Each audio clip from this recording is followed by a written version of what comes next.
Selamat sejahtera. Selamat datang ke program hari ini. Kita akan berbicara tentang pisang di Malaysia.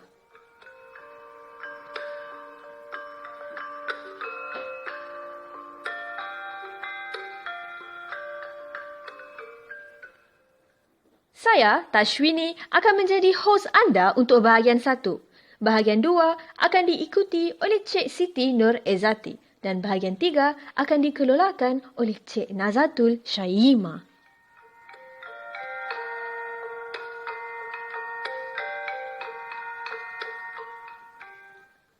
Empuk, manis, lembut.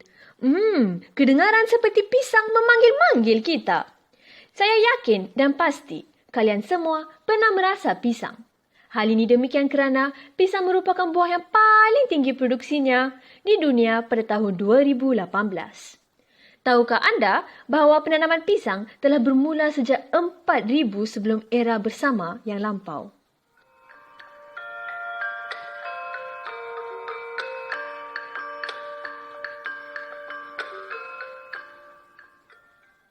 Pisang ditanam dan dijadikan makanan di negara beriklim tropika dan subtropika seperti Malaysia.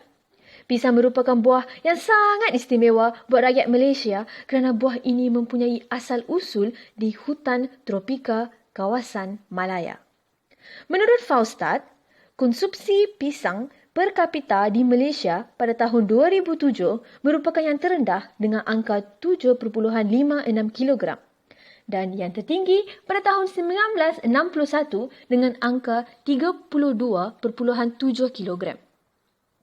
Malaysia mula mengimport pisang dengan kuantiti yang besar sejak tahun 2010 dengan munculnya perjanjian ASEAN Trade in Goods Agreement.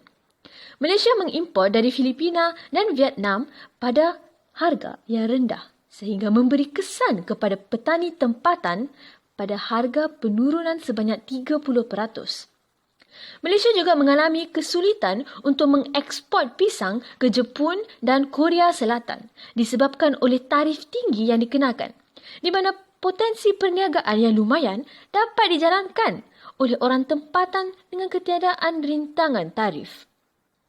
Johor, negeri di selatan semenanjung Malaysia, merupakan negeri nombor 1 dengan produksi pisang sekitar 112,000 tan pada tahun 2017. Apabila kita melihat pada produksi 2004 ke 2007, jumlah produksi makin menurun. Pada tahun 2007, produksi pisang paling rendah adalah disebabkan oleh jangkitan bakteria yang dinamakan sebagai penyakit moko. Jangkitan ini ligat tersebar akibat banjir besar yang melanda negeri Johor Darul Takzim.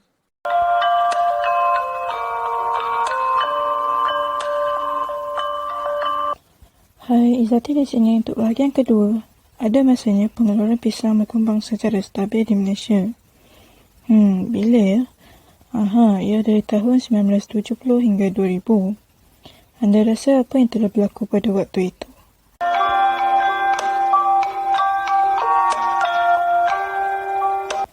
Jadi, semuanya bermula begini. Pada tahun 1960-an dan 1970-an, Malaysia mula melaksanakan dasar pengembangan.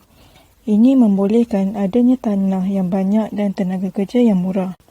Pada tahun 1970, Malaysia mula mempunyai polisi yang jelas untuk mencapai kecukupan sara diri. Kemudian, Malaysia mula memperkenalkan sektor pertanian ke dalam rancangan Malaysia. Dasar ekonomi baru DEB yang mengutamakan sektor pertanian dilancarkan bersama rancangan Malaysia ketiga. Di sini, kerajaan melaburkan 2,744 juta ringgit Malaysia. Sekiranya anda membandingkan pelaburan ini dengan pelaburan yang disediakan dalam rancangan Malaysia pertama, ia merupakan 630% lebih tinggi.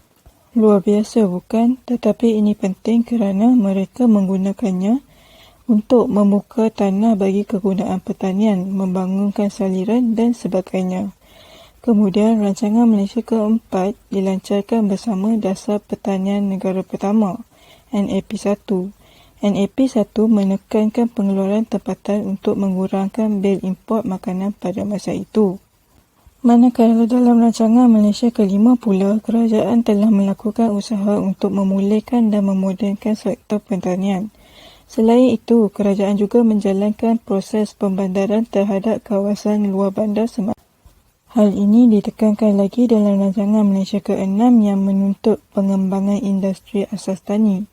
Kerajaan negeri dan syarikat swasta mula menjalankan projek pembangunan tanah.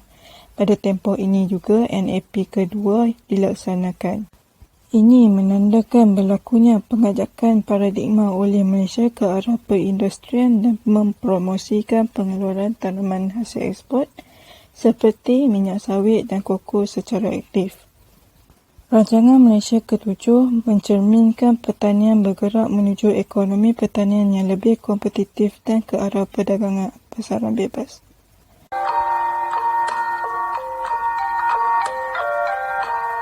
Oh, satu perkara lagi, walaupun melalui semua dasar ini, peningkatan pengeluaran pisang masih dianggap rendah. Kenapa? Ini kerana sektor buah perlu bersaing dengan produk petani yang bernilai tinggi seperti getah, kelapa sawit dan koko. Namun, ada berita baik untuk industri buah. Kawasan penanaman buah tumbuh dengan pesat pada tahun 1990-an disebabkan oleh harga getah yang lemah pada tahun 1985 hingga 1995. Pada masa ini, penanaman pisang menduduki tempat kedua ditanam setelah durian. Okey, cukup dengan sejarah. Saya tinggalkan anda untuk bahagian seterusnya. Jaga diri.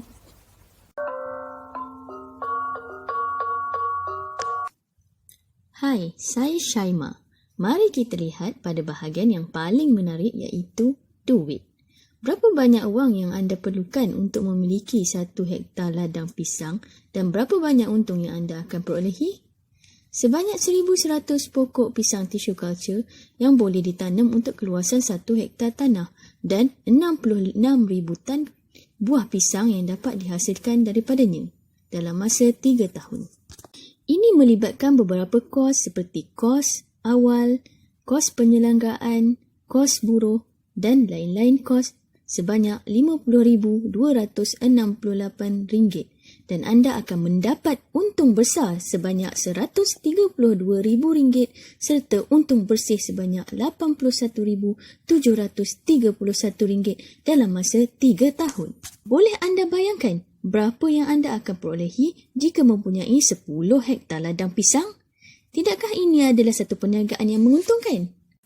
Terdapat kenaikan harga ladang bagi buah pisang sebanyak 50%, harga borong sebanyak 60% dan harga runcit sebanyak 64% dari tahun 2000 sehingga tahun 2018. Pisang berangan adalah jenis pisang yang mempunyai harga ladang dan harga borong yang paling, manakala pisang tanduk pula mempunyai harga runcit yang paling tinggi. Disebabkan permintaan yang tinggi dan pasaran yang baik, kerajaan Malaysia telah mengambil langkah inisiatif membuat pelaburan dan subsidi bagi penanam pisang di Malaysia untuk meningkatkan pengeluaran buah pisang dan menggalakkan petani muda melibatkan diri dalam bidang penanaman pisang secara komersial. Antara fokus pelaburan adalah dari segi infrastruktur, pemasaran, amalan pertanian yang baik, kawalan serangga dan perosak dan lain-lain. Pengambilan buah pisang segar dalam diet seharian adalah sangat baik.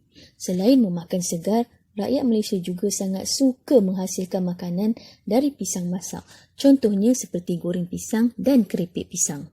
Akhir sekali, dari segi pemasaran, Malaysia mengeksport pisang ke negara-negara seperti Singapura, Brunei dan sesetengah negara Arab. Montel adalah jenama pisang tempatan yang paling terkenal dan ia adalah daripada jenis pisang Cavendish dan dihasilkan oleh syarikat yang terkenal iaitu Kulim Berhad. Selain itu, dari jenis pisang berangan pula, Mr. Banana adalah jenama tempatan yang agak terkenal dan dihasilkan dari ladang kumpulan Simple Farm Sendian Berhad. Selain itu, dari jenis pisang berangan, Mr. Banana adalah jenama tempatan yang agak terkenal dan dihasilkan dari ladang kumpulan Simple Farm Sendian Berhad. Saya harap informasi ini menarik dan bermanfaat untuk anda. Setakat ini sahaja dulu. Sekian, terima kasih. Bye-bye.